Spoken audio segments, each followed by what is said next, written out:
कुछ बात तो है ही कि हस्ती मिटती नहीं हमारी, सदियों रहा है दुश्मन दौरे जमा हमारा।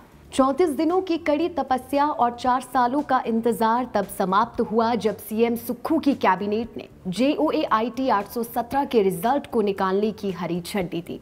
चौड़ा मैदान में 34 दिनों से डटे युवाओं का सीना गर्व से उस समय खूब चौड़ा हुआ जब उनके सत्य की जीत हुई और सब्र का फल उन्हें मिला। कैबिनेट से रिजल्ट आउट होने की हरी झंडी मिलनी ही थी कि चौड़ा मैदान से हू हल्ले की आवाज आना शुरू हो गई। उसमें खुशी के आंसू भी शामिल थे, तो वहीं उम्मीदों से भरा वो गला भी जो बस खुश मस्त था, और वो खुशी 7वें आसमान पर थी। युवा वैसे उम्मीद छोड़कर डटे हुए थे, लेकिन कहते हैं कि कड़ी मेहनत के आगे किस्मत भी घुटने टेक देती है, और हुआ भी कुछ ऐसा ही। हम मीडिया वाले भी बीच में उम्मीद छोड़ चुके थे कि शायद चुनावों के बाद ही अब इस पर काम होगा, मगर ऐसा ना हुआ। सीएम सुक्खू ने युवाओं से किए वादे को पूरा किया। सीएम सुक्खू ने खास तौर पर JOAIT के मसले को लेकर इमरजेंसी कैबिनेट बुलाई और इस फैसले को हरी झंडी दी। इस बात से ये अंदाजा खरा ही लगाया जा सकता है कि सीएम सुक्खू प्रदेश के युवाओं के प्रति कितने सजग हैं।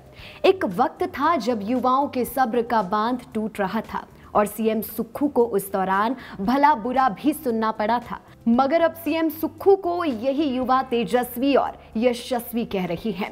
ये सभी युवा आज सुबह सवेरे मुख्यमंत्री का धन्यवाद करने मुख्यमंत्री आवास पहुंचे और फूल मालाओं से जयकारों के साथ मुख्यमंत्री का धन्यवाद किया। मुख्यमंत्री ने भी बड़े ही प्यार से इन सभी युवाओं को बधाई दी और साथ ही में बताया कि आखिर क्यों उन्हें रिजल्ट निकालने में देरी हुई। सीएम सुक्खू ने कहा कि शाम तक इस बाबत नोटिफिकेशन भी जारी कर दी जाएगी और राज्य चयन आयोग अब इस काम में जुट गया है। इसके साथ ही सीएम सुक्खू ने कहा कि बाकी के बचे पेंडिंग रिजल्ट्स को भी जल्द ही निकाला जाएगा और इस पर युद्ध स्तर से काम चला हुआ है। इस दौरान कुछ माताओं की आंखों में खुशी के आंसू भी छलक रहे थे और ये दृश्य अपने आप में देखने लायक था।